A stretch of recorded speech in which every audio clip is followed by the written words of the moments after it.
서울 안암동의 고려대학교.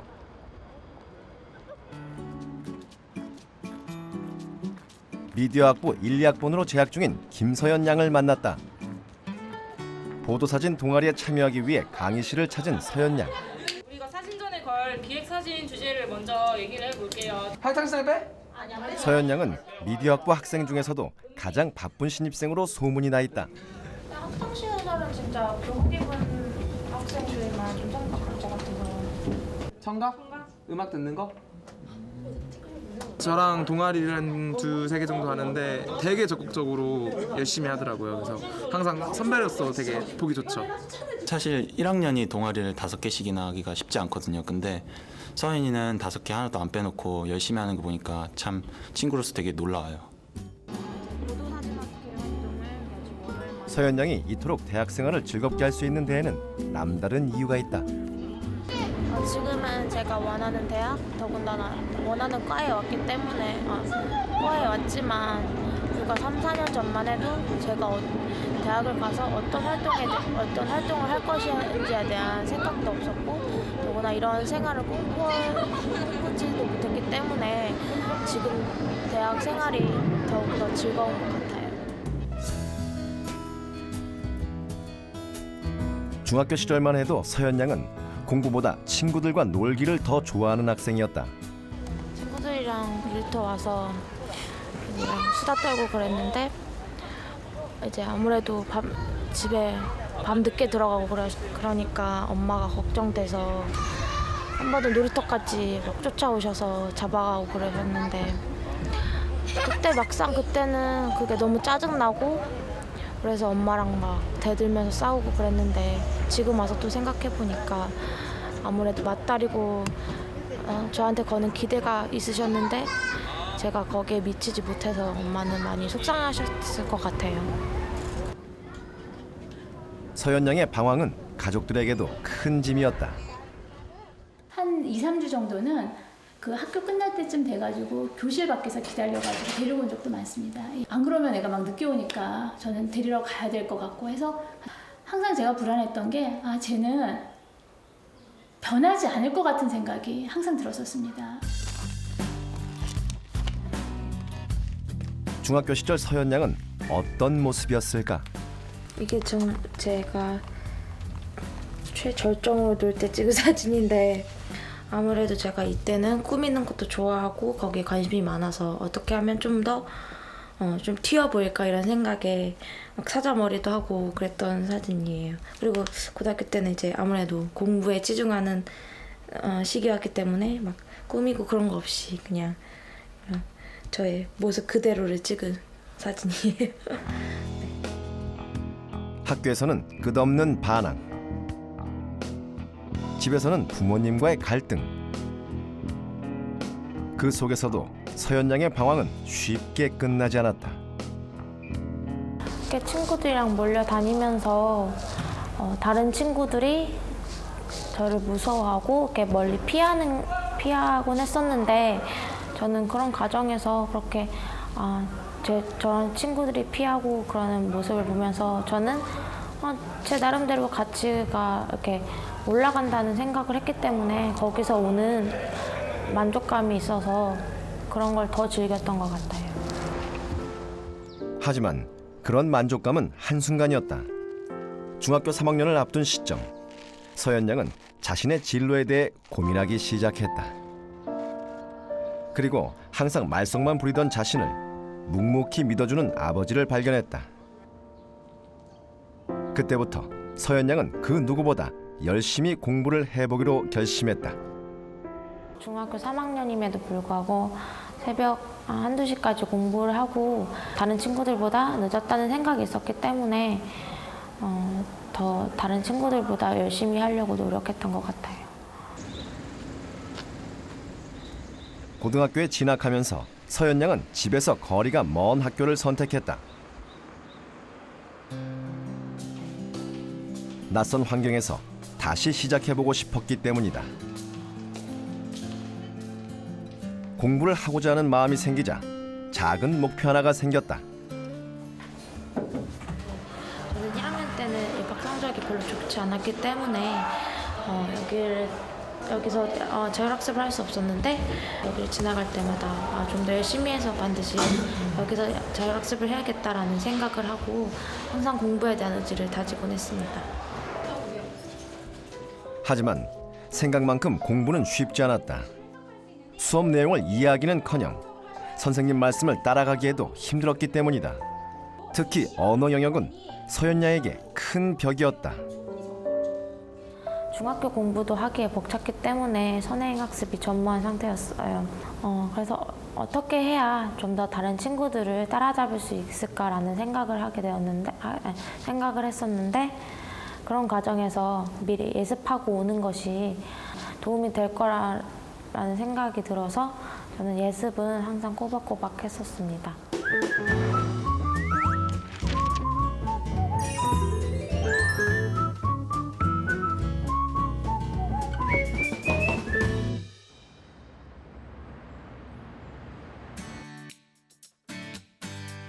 서연 양은 방과 후 집에 돌아가면 다음날 배울 수업 내용을 미리 확인했다. 그리고 문제를 풀면서 이해가 잘 되지 않는 자신의 취약점을 찾았다.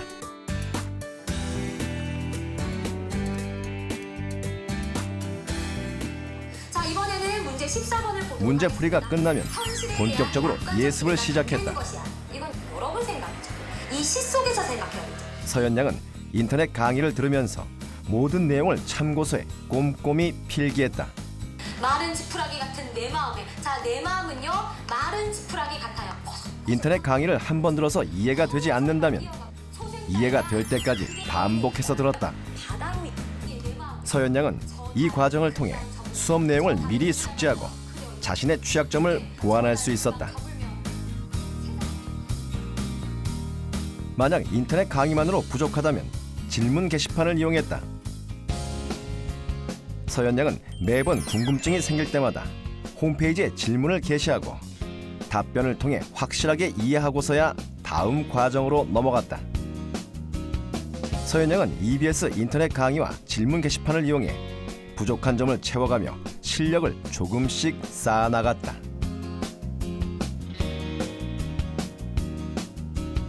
예습하고 난 후에는 다른 친구들보다 하나라도 더 알고 있다는 사실이 되게 즐거웠고 인터넷 강의에서는 미리 예습하지 못했던 부분을 선생님한테 배울 수 있다는 생각이 들었기 때문에 그런 흥미가 생겼던 것 같아요. 예습은 수업 시간에 대한 자신감으로 이어졌다. 제일 마지막에요. 딱 직결이 이 시어 하나로 시를 딱 완성을 시켜주는 거지. 그럼 뭐 얘기하려고요? 취는요요, 취는요. 취는요. 서연 양은 예습을 하며 필기했던 내용과 선생님의 말씀을 비교하며 수업을 들었다. 시인의 생각, 시인이 하고 싶은 얘기가 합축되어 있어요. 쉬고 있으니까 다시 그리고 인터넷 강의에서 빠진 내용을 찾아 교과서에 추가로 필기했다. 매일매일 하루도 빠뜨리지 않고 꾸준히 예습을 한 서연 양. 친구들과 노는 것 이외에는 관심이 없던 서연 양에게 이런 변화는 놀라운 것이었다. 그리고 이런 변화는 더욱 놀라운 결과로 이어졌다. 제가 이렇게 예습을 철저히 하다 보니까 중간고사 때는 전교 2등이라는 성적을 받게 되었고 정말 난생 처음 받아보는 점수였기 때문에 저뿐만 아니라 모든 가족들이 심지어 친척들까지도 다 축제 분위기였어요. 더 잘할 수 있도록 주변에서 많이 격려를 해주셨어요. 하지만 2학년이 되면서 서연 양은 또 다른 고민이 생겼다. 내신 성적은 안정이 됐지만 문학 부분에서 모의고사 성적이 떨어진 것이다.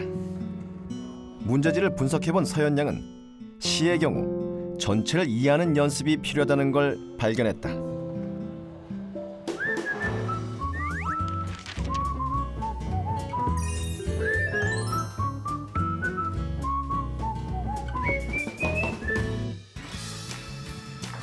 서연 양은 복습을 통해 자신이 가장 취약했던 시를 정복하기로 결심했다. 시를 전체적으로 이해하는 데 어떤 방법이 효과적일까 고민하던 서연 양은 수업 시간에 배운 시를 생각하며 시 전체에서 떠오르는 이미지를 그림으로 그리기 시작했다.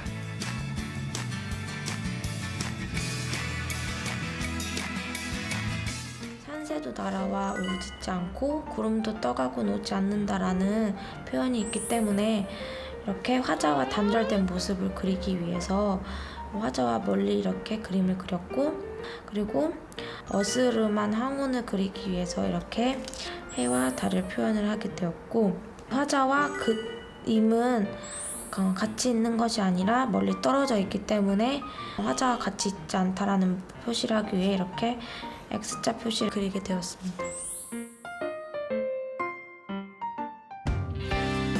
하지만 모든 시를 그림으로 표현할 수는 없었다.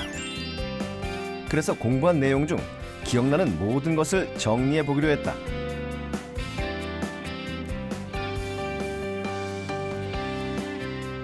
마지막으로 교과서를 꺼내 자신이 빠뜨렸거나 부족한 내용이 무엇인지 확인한 후 첨삭하는 과정을 거쳤다.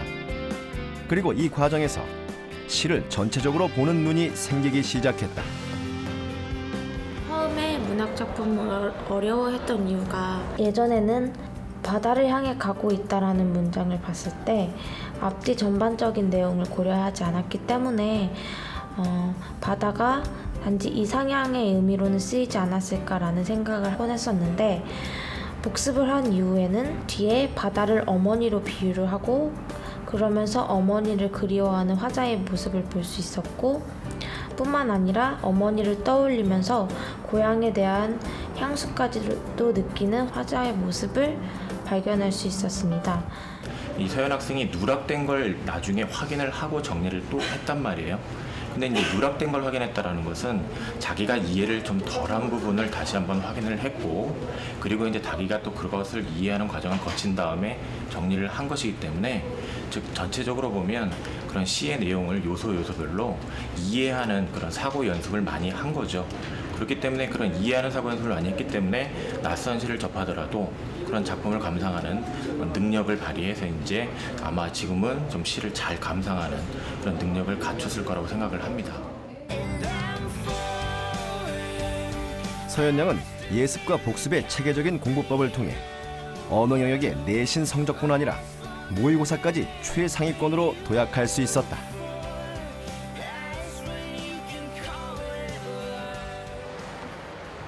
서현 양은 오늘 특별한 강의를 하기 위해 모교를 찾았다.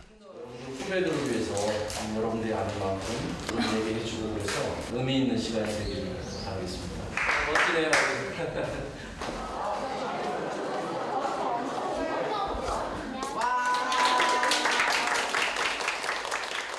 저는 지금 고려대학교 국어학부 1학번에 재학 중인 김서연이라고 하고요. 신수능 논술이었거든. 후배들이 공부하는데 큰 힘이 되길 바라며 진심을 담은 강의를 선사한 서현 양.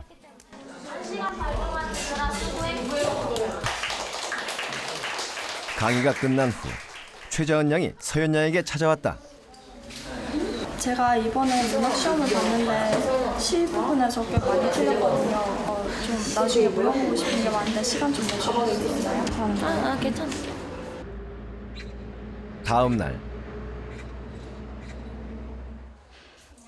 서현 양은 자은 양과 친구인 윤형 양을 함께 만났다.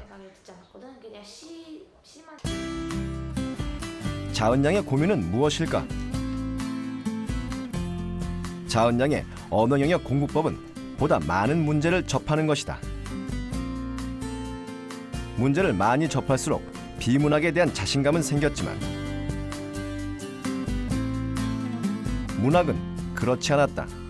문학은 해석하는데 시간도 너무 많이 걸리고, 그리고 제 생각에 따라서 뭐 다르게 풀 수도 있는데 그럴 때마다 계속 틀려서, 그래서 문학에서는 많이 푸는 게 힘들어요.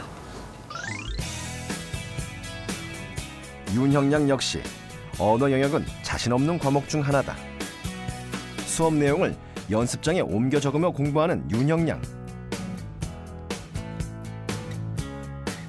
하지만 낯선 시가 나오는 모의고사 문제를 풀 때는 어려움을 느꼈다. 그러니까 학교에서 배울 때는 선생님이 미리 알려주시니까 뭔가 알 것 같은 같은 느낌이 되게 강한데 이런 모의고사 같은 거 풀 때는 시를 처음 보니까 그 시가 무슨 의미인지도 잘 모르겠고 그냥 딱 봤을 때 되게 막막해요. 예습 복습을 잘 하다 보니까 이런 부분이 하나하나 고쳐졌거든. 한 문제씩은 나올 거야. 찾을 수 두 학생에게 자신의 시 공부법을 소개한 서연 양. 빨간색 펜으로 서연 양의 공부법은 두 학생에게 어떤 변화를 일으킬까? 추천을 하거든. 그러니까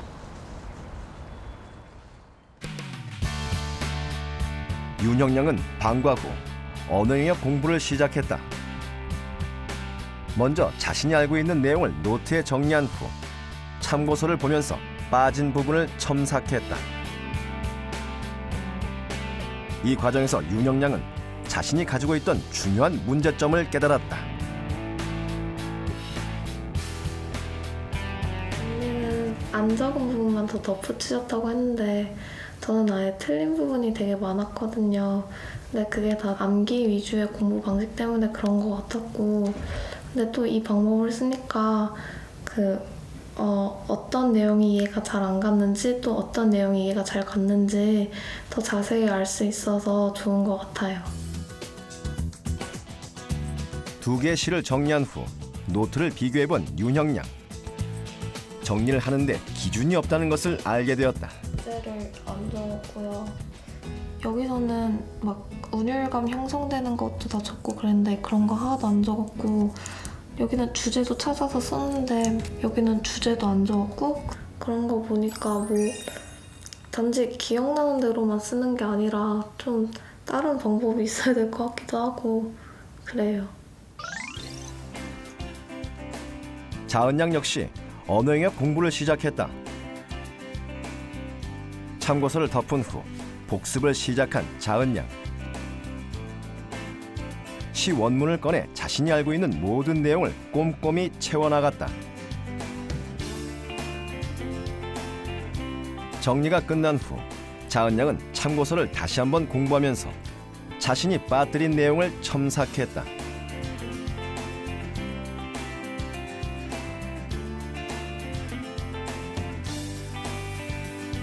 하지만 자신이 빠뜨린 내용을 그대로 옮겨 적었을 뿐 여전히 이해가 안 된 상태라는 것을 발견했다.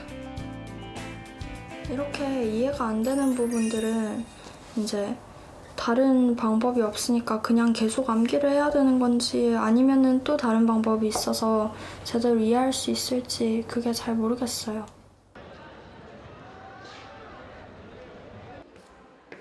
고민을 가진 학생들과 서연 양이 다시 만났다. 잘 지내니? 안녕하세요. 저 같은 경우는 이제 문제를 풀다가 언어 영역을 풀다가 모르는 용어나 이런 게 나왔을 때 이렇게 노트 만들어서 이렇게 적어놓거나 그랬었거든. 그러니까 그런 방법도 네가 공부하는 데 도움이 될 수 있을 거야. 나는 노트를 만들 때 시의 특징 그리고 이제 시의 주제 그리고 시의 의미를 그러니까 시 내용을 분석한 부분 이렇게 세 가지로 나눠서 크게 나눠서 정리를 했었어. 뭐 질문할 거 있으면 언제든지 질문하고. 네, 감사합니다. 서연 양의 조언에 따라 다시 공부를 시작한 학생들. 자은 양은 공부를 하면서 자신의 취약점을 찾아 교과서에 별표로 표시했다. 그리고 문학 노트를 만들어 이해하지 못했던 부분만 모아 따로 정리하기 시작했다. 또한 공부하는 틈틈이 이 노트를 확인하면서 자신의 부족한 점을 채워나갔다.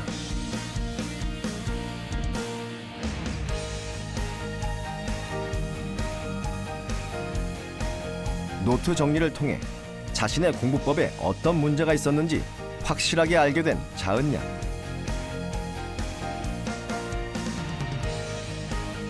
노트에 필기를 하기 위해서 전체적으로 훑어보면서 다 복습이 되잖아요. 여기 상한 영혼을 위하여라는 시를 봤을 때 제가 처음 이 부분을 봤을 때 두 팔로 막아도 바람은 불듯이라는 부분이 있는데 왜 이 문장이 여기에 들어가 있지 하고 이해가 잘 안 됐거든요. 왜냐하면은 바람은 주로 시련과 고통의 이미지잖아요. 그래서 전 그런 식으로 암기하고 있었고 바람을 그런 식으로만 해석을 했어요. 그래서 뒤에 문장이랑 일치가 되지 않는 거예요. 그런데 그냥 필기하고 넘어갔었던 거를 노트에 다시 한번 쓰면서 그냥 필기할 때는 그냥 이런 내용이구나 하고 지나쳤던 거를 이렇게 돼서 이렇게 되는구나 하고 이해가 되잖아요. 그래서 바람은 불듯이 하고 하는 게 고통은 언젠가 해결된다는 의미를 가진 바람이 희망이라는 의미를 가진 게 전체적으로 쓰다 보면서 이해가 되고 좋았던 것 같아요.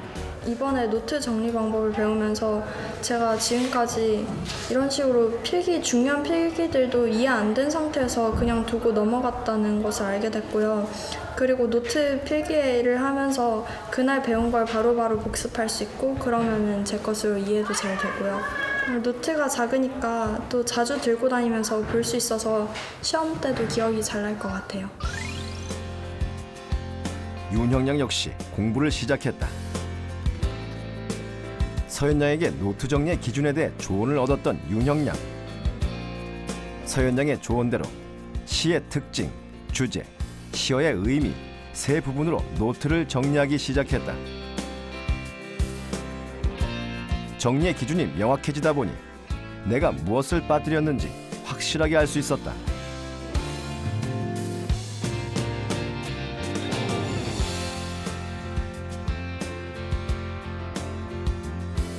윤형양은 복습을 통해 작품에 대한 이해력도 높이고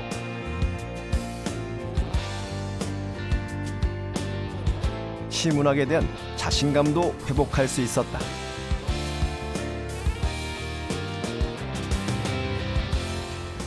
더 됐어요. 이렇게 카테고리별로 나눠서 정리하겠다고 생각하니까 이제 교과서 다시 한번 읽을 때 어떤 내용을 봐야 하는지 더 잘 알고 한번 다시 썼을 때 이렇게 기억 안 나서 다시 빨강색으로 썼던 부분이 많이 줄었고 그다음에 이렇게 쓰니까 훨씬 더 보기 좋아져서 복습할 때 더 좋은 것 같아요. 전에는 그냥 선생님이 가르쳐주신 그 교과서 내용 그대로 그냥 보면서 베껴 썼거든요. 근데 이런 식으로 제가 외워서 하니까 어느 점이 취약하고 또 제가 어느 점이 내용 이해가 잘 안 되는지 더 알 수 있어서 좋은 것 같아요.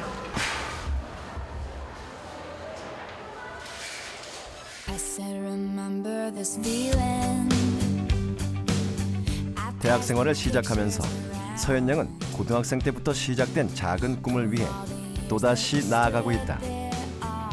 고등학교 3학년 때 라디오와 친해지면서 라디오 PD가 되고 싶다는 생각을 했습니다. 라디오 PD가 되어서 이 시대에 많은 고민을 하고 있는 사람들에게 힘이 되고 싶다는 생각을 하게 되었습니다. 그래서 앞으로 대학 생활도 열심히 하고 제가 원하는 일을 하면서 다른 사람들에게 도움이 되는 그런 사람이 되고 싶습니다.